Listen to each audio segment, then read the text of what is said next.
Hey, hey, how goes it, everybody? Thanks for joining us for another edition of Threat Thursday Live.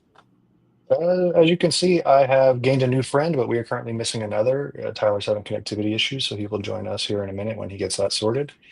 But in the meantime, I want to introduce you guys to Lauren Proehl. She does a whole lot of really interesting things when it comes to detection engineering, threat hunting, all of that kind of fun stuff. And I won't steal her limelight. I'll let her do a quick introduction for herself. Thanks, Trey. Appreciate you. Hey there, I'm Lauren Proehl. I'm the Global Head of Detection and Response at the largest company never heard of, Marsh McLennan. See a few of our folks are joining in the comments. I've been doing threat hunting for 8 or 9 years now, depending on where the gray is in my hair on any given morning. Also, am one of the co-founders of the Thor Collective, which we do quite a bit of work on enhancing threat hunting education and providing resources for folks to get started in threat hunting or progress in threat hunting. And I run that project with my other co-founders, Sydney Maroney and John Grigada. That's actually what kind of connected us was the Thor Collective. You had put out Yeah. a really amazing post, and I'd recommend it if you guys haven't read it yet to go and check it. I'll throw it in chat here soon about threat relevancy factors and relevant threat hunting in general. And for those of you just tuning in, that's kind of what we're going to talk about for the next few minutes today. Let's see. I think we've got a timer. Is he there? Looks like it this time. Cool. Okay, so just quick kickoff. So going through your article, reading into it, we kind of internalized a lot of it, and we're hearing you guys preach a lot of the same stuff Tyler and I do during our workshops. So when you mentioned that threat hunting without really being grounded in your organization and understanding what's going on is just kind of like hunting malware or hunting for malware that's targeting grocery stores when you happen to be a hat maker somewhere in Colorado, right? Can you talk us through kind of what sparked this framework and the creation of it and why so many organizations are kind of struggling with relevancy in their threat hunting programs?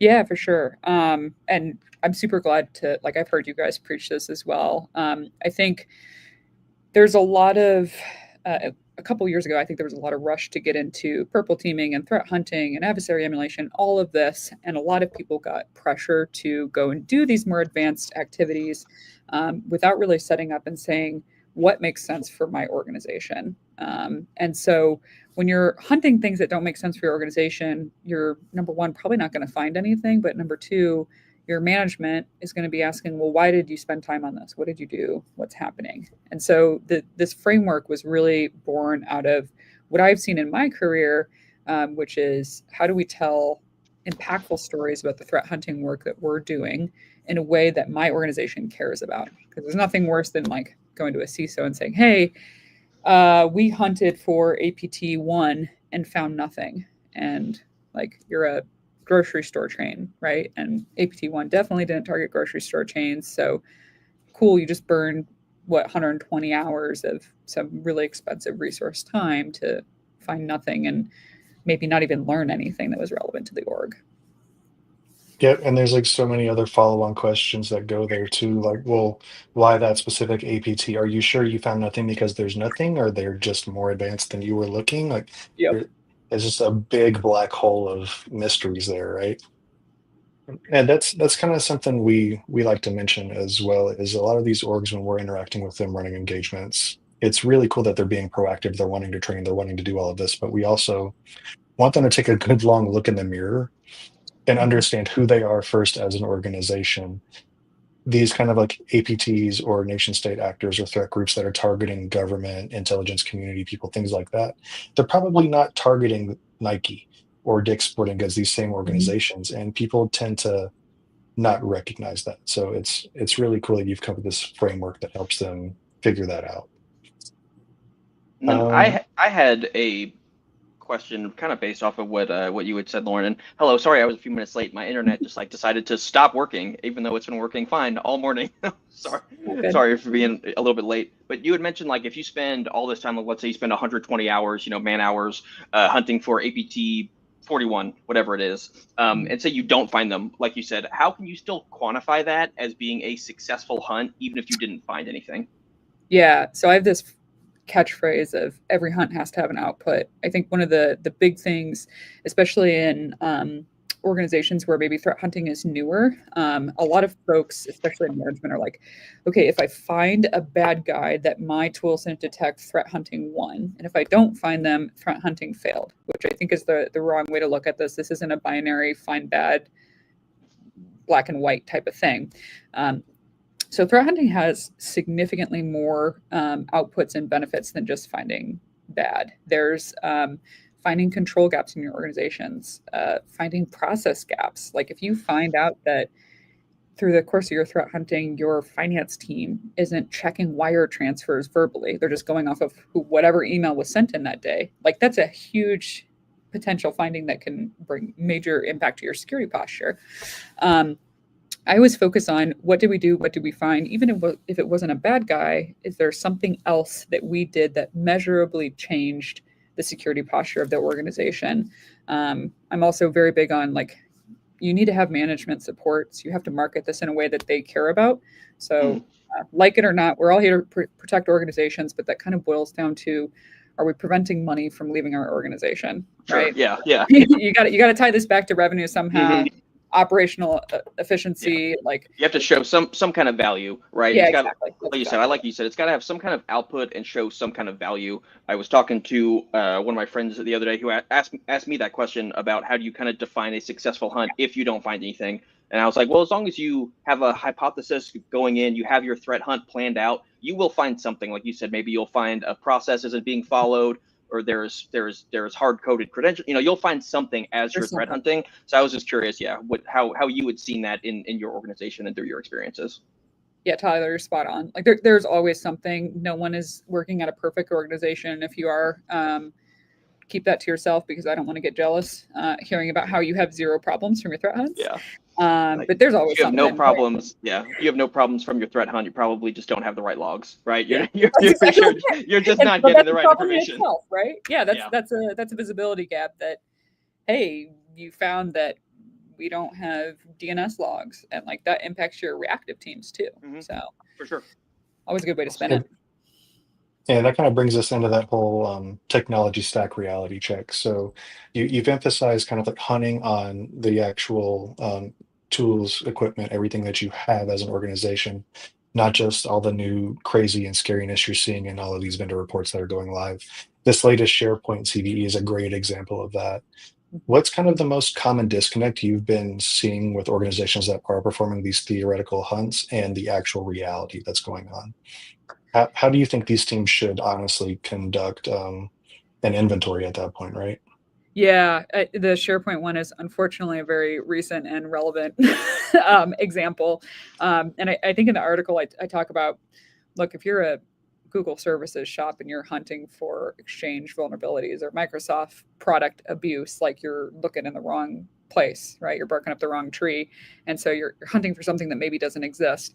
I always recommend partnering with IT groups and other groups in security to understand what the reality of your tech stack looks like, because that's going to give you a better picture to look. Over my course of career, I've seen quite a bit of hunts that like, oh, we're going to go hunt for, I don't know, abuse in JavaScript, right? And the primary language that the org codes in is Python or C++. And we're like, okay, like you might find some JavaScript, which is good to know. Then you have a problem with people deviating from the standard, but you're probably not going to have as wide a range of samples to choose from and logging and choose from. I think that's a really great point too, because it's really difficult to threat hunt across an enterprise, right? If you have 1,000 machines in there, it's like you're not gonna be able to get like as perfect as it would be storing all these logs and having all these servers cost quite a bit of money, right? It's like you're probably not going to have all of these logs, maybe not all these ingestion points. It's like so trying to focus on something that is like more than likely not going to affect your organization, like looking for JavaScript when you don't even run that, or something like that, I think really kind of will have you more focused in and have you have more successful threat hunts kind of in the future by focusing on what you have and what you know, as opposed to some crazy thing that probably doesn't even affect you. Yeah, one approach that I've like taken as my hunting's developed over my career is you can have these really big scope threat hunts, right? Like you can be like, I want to hunt for exfiltration over non-standard network protocols. Cool. I break those down into mini hunts based on protocol. So I'm going to hunt DNS, I'm going to hunt FTP, I'm going to hunt whatever I feel like that day, right? And each of those are their own singular hunt, because otherwise your scope's massive. If the tech doesn't exist, you're not going to find anything. And then the biggest thing is like you want to keep building that confidence as a threat hunter. And I think a lot of people, especially early on in their career, if they don't find the next APT, it's super disheartening. So you want to do something that's sustainable and you can build on instead of just like, oh, stopping dead in my tracks. There's nothing for me here. For sure. Definitely having it be smaller, more bite-sized pieces like micro hunts. I think is definitely a great idea. Like small milestones to then get you to the overarching technique or whatever it is. That's a great point. To having these hunts that maybe you're hunting for, exfil over DNS or whatever it is. Let's say you do it today, July 24th. How long will you then maybe repeat that hunt process? Is it more like reactive based, or you're like, hey, every quarter we're going to hunt for this? Because they might not be doing DNS exfil today, but tomorrow. Yeah. So my goal is always to never have to rehunt the same thing the same way. Because that means that I'm failing and taking the proactivity and the lessons learned from being proactive and translating them into something for my reactive teams. Sure. Definitely there's some stuff that you're like, the techniques for DNS exfil are changing. Like actors are always keeping us on our toes. So there's more things to hunt, but I never want to do the same query over and over again, because in theory, then I could turn that into a detection, and that could be something that generates a rule. That totally makes sense. Yeah, I think it's depending on your organizational context too, right? Like, do you have hot storage for logs going back 90 days? How far back can you scope? Or like, does your EDR limit you to 7 days and you can only search there? So that's going to kind of determine the pace at which you're going to have to repeat these and do things over. I like that approach of seeing it from like a technical limitation of like, hey, we only have these storage, we only have storage for these logs for 90 days, 6 months, whatever it is. So it's like you could just wait till those logs are about to expire and then rehunt that way if you're gonna go that way, instead of waiting for an alert to come in or the new hotness to come in to rehunt. I think that's a pretty smart way to think of it. I've never heard anybody put it that way. Yeah, it's kind of up to you and your organization. I aim to not rehunt things if possible, but with threat hunting, you're always going to have to do that, right? It's just name of the game. Not everything can get turned into an alert, especially if you don't find anything. Like, how are you supposed to build detection logic off of that? Yeah. I base it also around kind of the threat profile of the organization. What are we seeing on the landscape? What's relevant to my org? Is cloud coming in hot and impacting my vertical, and maybe I need to repeat a cloud hunt instead of going after a network hunt. Yeah, it could also be what have you seen in the past? That's a big thing we usually preach on people to try and figure out what that landscape even looks like. Like, you have the answer. Have you been breached already? Start there, right? Go here. So you guys have talked about it a bit, and you've kind of tiptoed around this concept of proactive versus reactive and finding a balance in your hunting. As we've talked about it, it's been more proactive and kind of chasing the mythical adversary that might be in the wire. But it gets kind of weird, and it can be kind of a trend. We've seen it a lot in organizations and in engagements where people will play no alert came in, so there's nothing to look at game. How do you explain to people or get them to understand they need to, find that balance, maintain a proactive mindset while still using that intelligence and being very, I guess, intel driven in what they're doing?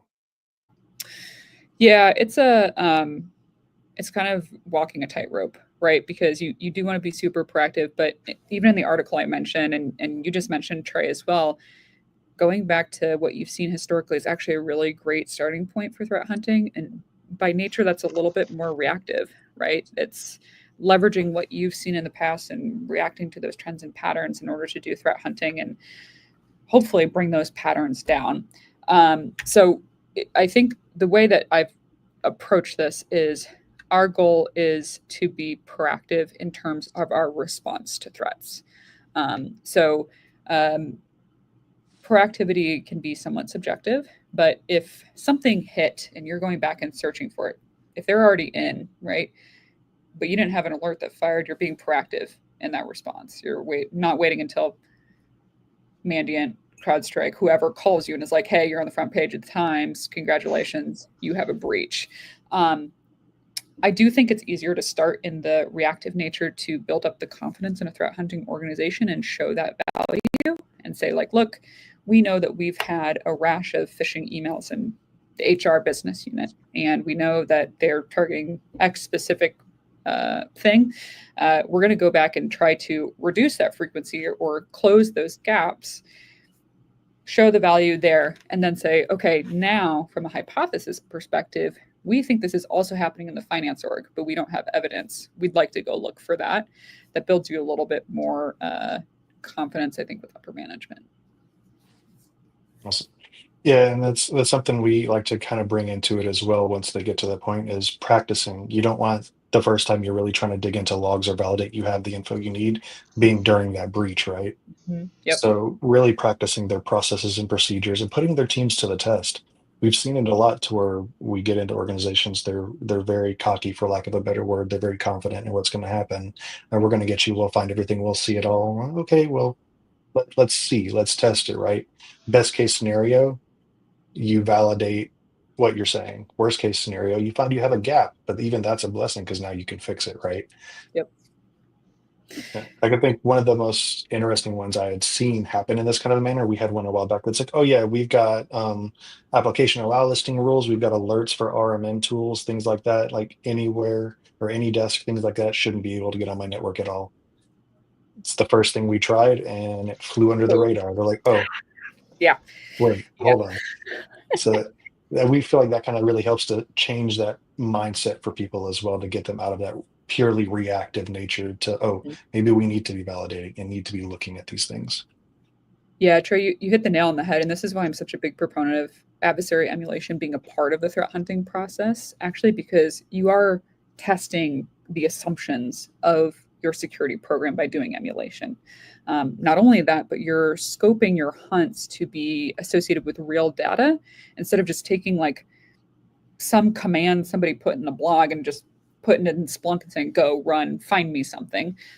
Because your parsing might be different. The way your logs are architected might be different. The way the tech shows up could be different. And I think just testing the assumptions of your program as a part of the threat hunting process brings that additional finding. Again, back to every hunt should have an output. If your only output is any desk is getting blocked like we said it would and how our controls are working, that's a huge win too, because that says our program is doing what it needs to do. Exactly. Well, cool. So we're coming up on time here, so I think I've got one more good one for you, and then we can round out the day. I know your time is valuable, so we don't want to hang on too long, even though it's a great conversation. If someone listening or one of these security teams wanted to actually start implementing your framework, say tomorrow, what kind of 2 or 3 factors would you recommend they focus on first? And how do you think they would measure that success from their newly relevant hunting activities? Yeah, so number one, I always say, if you want to start using the relevancy factors, start with the trends section, because you're going to build a lot of goodwill if you say, hey, SOC IR, what's the most incidents you've seen either from a tech perspective or in a particular business unit or from an impact perspective in the last quarter? And if you can go and hunt and be like, I found 5 gaps, and if we close those, you're going to have less work. Like, people are going to sign up to follow you and support your program no matter what. It also, generally, the less incidents you see, the more security programs look good from the eyes of business folks, right? If all is quiet on the Western Front, we consider we're doing our job well. The second I would say is start focusing on the industry that you're in, because it almost gives you like herd immunity. So if you're working in banking and you're seeing threats that are targeting the major banking players, that's where you should start to focus what your hunts are on as well. Maybe you haven't been impacted by it yet, but you can do that hunt, find control gaps, put in detections, all of that kind of thing. So if you do see that behavior, because it is likely based on your peer group that you'll see that behavior, the impact might not be as great. And then lastly, the third one I would say is probably your technology stack. This is a really common one that there's a lot of noise out there from like an intel perspective. There's a lot of threats. I mean, CVs are up like what 30% already year over year. Techniques are going crazy. There's a new LOL project every other week at this point, I think, that I've seen. Right there's so many ways. Go ahead, Tyler. I was gonna say there is a new one every single week that I'm seeing. I'm like, how many ways is there to live? That's where I'm like, what's with all these persistence, guys? Come on. But yeah, there's so many different technologies out there, and getting it relevant to your tech stack, I think, is really, really important. Not only from a relevancy perspective, but then from a what's your org using, and understanding more about your org and what anomalous looks like. I think those are the three that are going to have the most impact if you want to get started with this. Yeah, couldn't say it better myself. Baselining and understanding the behaviors, the equipment in place, and how things typically trend or look in your organization is that's foundational level stuff, right? And it's surprising how hard that can be at times. Yeah. Well, I think that about wraps us up. The last thing I would mention is on your second step or option you were given for people on focusing on market. I think that's a great ending message to resonate with because it brings into the mind this object or um, idea of community, right? We're all facing the same threats. We're doing the same things, especially within your market. We need to collaborate more. We need to talk more. This is information we can share. Share your trends with other neighbor peers and help them. Maybe they see something you don't, or maybe a piece of information or an indicator that you provide ends up being a successful hunt for them and they stop something in its tracks. Absolutely. We run a project called Hearth out of Thor Collective, which essentially tries to collect hypotheses that myself or some of the co-founders or other people in the community have actually hunted. So we've had real success with this, and we put it all into a front-facing GUI website if you like GUI, into a GitHub repository if you prefer the code look. But our whole point of that is to build that community and say, hey, we've learned lessons from these. This might be relevant for your org as well. So absolutely encourage anyone to leverage that. We also have an option to submit to that if you want to participate, but it is all about community. We have to be in this together in order to continue this fight. Awesome. Well, we appreciate you coming on the stream with us here, Lauren. Lauren, Tyler, do you guys have any last parting words? Anything you want to say to the crowd? Nothing from me. Thank you guys so much for having me here. It's been fantastic chatting with you. Yeah, thank you so much, Lauren. This was super awesome. It's nice to turn this from a Threat Thursday to detecting some more blue side stuff. Yeah, thanks a lot for coming on. Thanks, guys. Appreciate it. Well, till next time, everybody. We'll catch you on the next one. See you, everybody.